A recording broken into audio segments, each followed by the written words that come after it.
Assalamualaikum warahmatullahi wabarakatuh.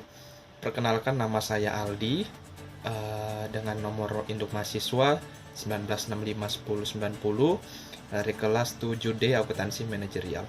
Pada saat ini saya akan membahas mengenai biaya berkualitas atau mutu dan produktivitas pada mata kuliah Akuntansi Manajemen Lanjutan.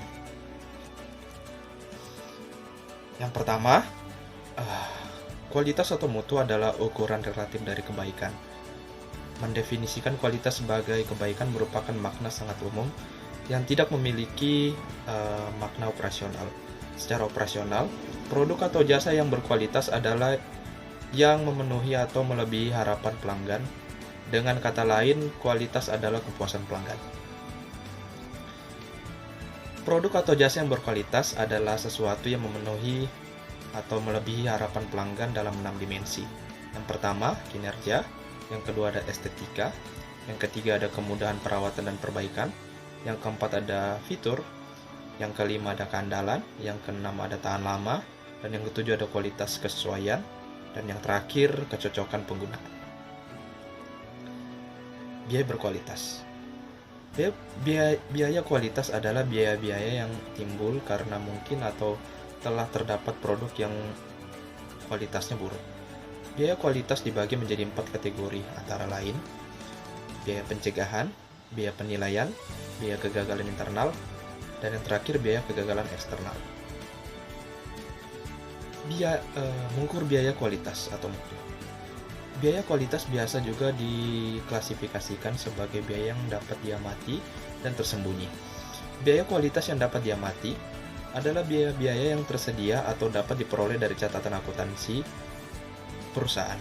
Ada 3 metode yang disarankan. Yang pertama, metode pengali atau pengganda. Yang kedua, ada metode penelitian pasar. Dan yang ketiga, ada fungsi kerugian kualitas Taguchi. Fungsi biaya kualitas, pandangan tradisional. Pandangan kualitas atau mutu dapat diterima mengasumsikan terdapat perbandingan terbalik antara biaya pengendalian dan biaya kegagalan. Ketika biaya pengendalian meningkat, biaya kegagalan seharusnya menurun. Selama penurunan biaya kegagalan lebih besar daripada kenaikan biaya pengendalian, perusahaan harus terus meningkatkan usahanya untuk mencegah atau mendeteksi unit-unit yang tidak sesuai. Pada akhirnya, akan dicapai suatu titik di mana kenaikan tambahan biaya dalam upaya tersebut menimbulkan biaya yang lebih besar daripada penurunan biaya kegagalan. Titik ini mewakili tingkat minimum dari total biaya kualitas. Hal ini merupakan perbandingan optimal antara biaya pengendalian dan biaya kegagalan, serta mendefinisikan apa yang dikenal sebagai tingkat kualitas yang dapat diterima. Fungsi biaya kualitas, pandangan kontemporer. Sudut pandang AQL didasarkan pada definisi produk cacat tradisional. Dalam pengertian klasik, sebuah produk dikatakan cacat apabila kualitasnya berada di luar batas toleransi suatu karakteristik kualitas. Menurut pandangan ini, biaya kegagalan timbul hanya jika produk tidak sesuai dengan spesifikasi dan terdapat perbandingan terbalik optimal antara biaya kegagalan dan biaya pengendalian. Pandangan AQL mendukung diproduksinya sejumlah barang cacat tertentu. Model ini digunakan dalam dunia pengendalian kualitas hingga akhir 1970-an, ketika model AQL ditantang oleh model cacat 0. Intinya, model cacat 0 menyatakan keunggulan biaya akan diperoleh dengan mengurangi unit cacat hingga 0. Pada pertengahan 1980-an, model cacat 0 lebih disempurnakan dengan model kualitas kokoh. Manajemen berdasarkan kegiatan AMB dan biaya kualitas atau mutu optimal.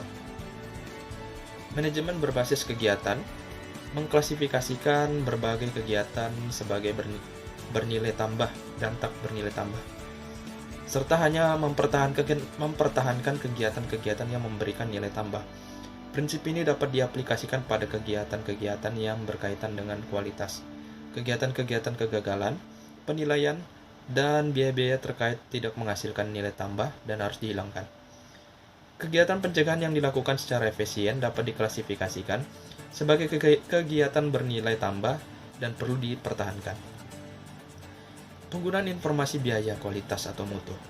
Penggunaan informasi biaya kualitas untuk keputusan-keputusan implementasi, program kualitas dan untuk mengevaluasi efektivitas program tersebut setelah diimplementasikan hanya merupakan salah satu potensi penggunaan dari sistem biaya kualitas. Produktivitas pengukuran dan pengendalian. Produktivitas berkaitan dengan memproduksi output secara efisien dan secara spesifik mengacu pada hubungan antara output dan input yang digunakan untuk memproduksi output. 1. Pengukuran produktivitas parsial. Pengukuran produktivitas adalah penilaian kuantitas atas perubahan produktivitas. Tujuan pengukuran ini adalah menilai apakah efisiensi produktif telah meningkat atau menurun. Pengukuran produktivitas untuk satu input pada suatu waktu tertentu. Disebut pengukuran produktivitas parsial. 2. Definisi pengukuran produktivitas parsial. Definisi pengukuran produktivitas parsial merupakan produktivitas dari satu input tunggal, biasanya diukur dengan menghitung rasio output terhadap input. Rasio produktivitas sama dengan output atau input. Karena hanya produktivitas dari satu input yang sedang diukur, ukuran itu disebut pengukuran produktivitas parsial. Jika output dan input diukur dalam kuantitas fisik, maka kita memperoleh ukuran produktivitas operasional. 3. Ukuran parsial dan pengukuran perubahan efisiensi produk. Untuk mengukur perubahan produktivitas, ukuran produktivitas berjalan aktual dibanding dengan ukuran produktivitas periode awal. Periode awal ini disebut periode dasar. Pengukuran total produktivitas. Pengukuran produktivitas dari seluruh input disebut pengukuran produktivitas total. Dalam praktiknya, mengatur pengarah dari seluruh input mungkin tidak diperlukan. Perusahaan hanya mengukur produktivitas dari faktor-faktor yang dianggap sebagai indikator relevan bagi keberhasilan dan kinerja perusahaan. Komponen pemulihan harga. Selisih antara perubahan laba total dan perubahan produktivitas terkait dengan laba disebut komponen pemulihan harga. Komponen ini adalah perubahan pendapatan dikurangi perubahan biaya input dengan asumsi tidak ada perubahan produktivitas. Oleh karena itu, komponen pemulihan harga mengukur kemampuan perubahan pendapatan untuk menutupi perubahan biaya input dengan asumsi tidak ada perubahan aktivitas.